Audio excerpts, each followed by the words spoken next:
Welcome to my channel. My name is Lisa and this is Freedom Grows. I have been in a little bit of a hibernation. So here in Florida, I tend to hibernate during the summertime, not so much winter. And I have actually neglected, unfortunately, a lot of my plants, not by choice per se, but life happened. There were a lot of trips that happened during the summer, and I also wasn't feeling very well. So I took a little break with the garden, and now I am back in the game. So I want to show you now what survived during the summer with very little care. I will say I did come out maybe 4 times during the entire summer to water the plants. But aside from that, I just let whatever rains ended up, coming our way, take care of what needed to be taken care of. I really didn't do much of anything else. So let's go take a look at what we have out here and also what I'm really excited to grow during the fall. I really absolutely love this season.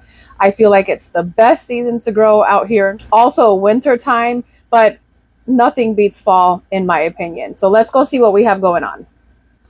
We are still in our RV until the house gets built on our land. So we will be here a little under a year. Now here's what we have in containers. I can't grow in ground out here. Plus this is just temporary. So here's what we've got. Everything looks pretty green and beautiful. A lot of this was actually struggling, but since the cooler weather is here, everything seems to be coming back nice and strong.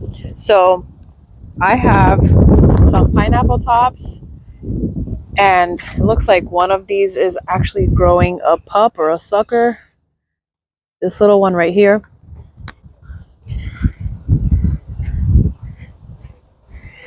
This right here is longevity spinach. You can use this as a substitute for spinach or other greens. You can have this raw or cooked. It's really good, and it did so well during the summertime. This is actually growing and filling in. It was just a couple little sprigs. This here is dandelion. Here we have some red amaranth. Got some regular garden verbena here, just some flowers. Have our Everglades tomatoes. These Everglades are coming in really lovely. Again, they were struggling during the summertime, and this was a volunteer plant. I actually did not plant this, but it looks like it volunteered itself in here, and I just left it. That's why it's here on the side and not actually growing in the middle, but it's doing really good. And it looks like I have another one here that I can probably just move over to this side of the pot. Over here we have ashwagandha. Got some jalapeno peppers here. Looks like they're already starting to flower. Here is something really interesting.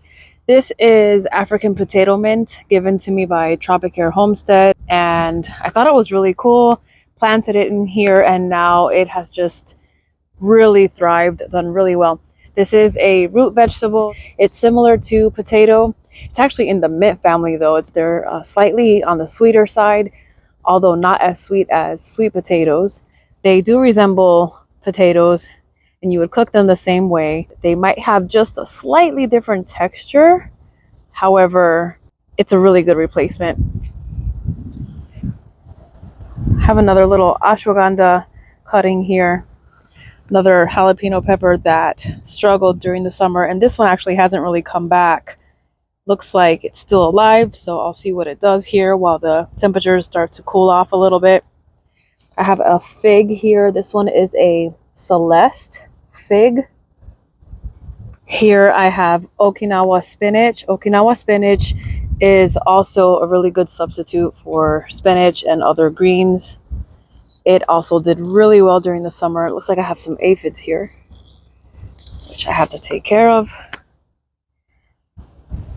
Back here we have ginger and turmeric. Here we have some green onions that I saved. I bought these little bunch from the store, and I saved the bottom root part and I planted them in here. So now they're just starting to grow in. And it looks like I have some volunteer tomato plants, and I don't know, that's a weed. I don't know what this is, but I think I'm gonna go ahead and just save them, maybe get them transplanted into a different container and see what we have here.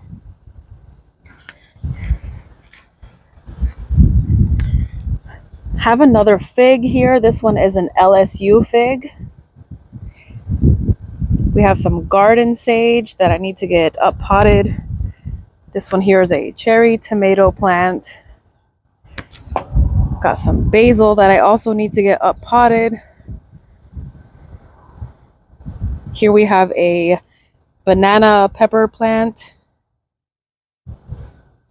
Little rosemary plant that I bought from the store because the larger rosemary plant that I had died in the summer with the unfortunate neglect. Here's a butterfly pea flower. This is really good to make beautiful blue or purple colored teas. You can also use the flower for a natural dye. And once it flowers and you leave the flower on, it forms this little pod here. And inside the pod, you just let this dry up on the plant. Once it dries up, the seeds are actually in this little pod, and then you can plant new butterfly pea flower plants. Here's another garden verbena just for the beautiful flowers that it puts out. Have some mint. This just never dies. No matter how much neglect it takes, no matter how hot it is, no matter how cold it gets, it just comes back over and over again. Here's some lemon balm, really fragrant. I love this one here. I love to add it to teas as well. This is my little carnivorous collection here. I have 2 Venus flytraps, 2 different varieties. Here I have a Sarracenia. This one is a little bit stressed out. This is a tropical pitcher plant, also carnivorous, and the pitchers have all dried out, but it is forming new growth, and I have been taking really good care of it in hopes that it does not die on me.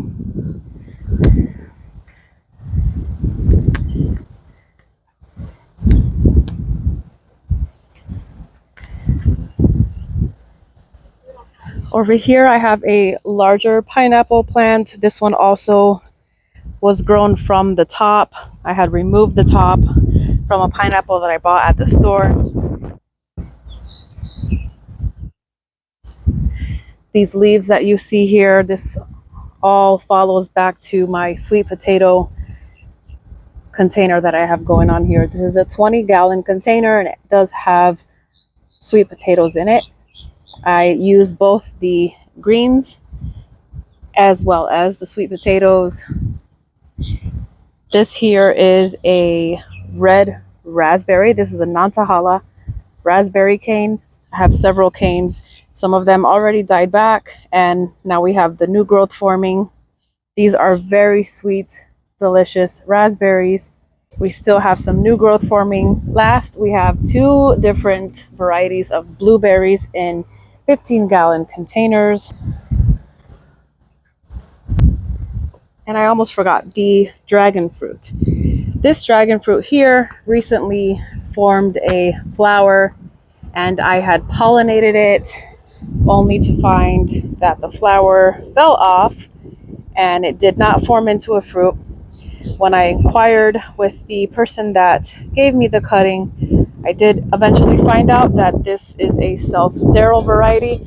So the next time it forms a flower, I'll either need to have a different variety growing so that I can use the pollen from that flower, or I need to buy pollen online, which is most likely what I'm going to end up doing, so that I can use that pollen from that different variety to pollinate this flower so that I can actually get fruit from it. But the flower was beautiful, and I do have a video of me pollinating that one.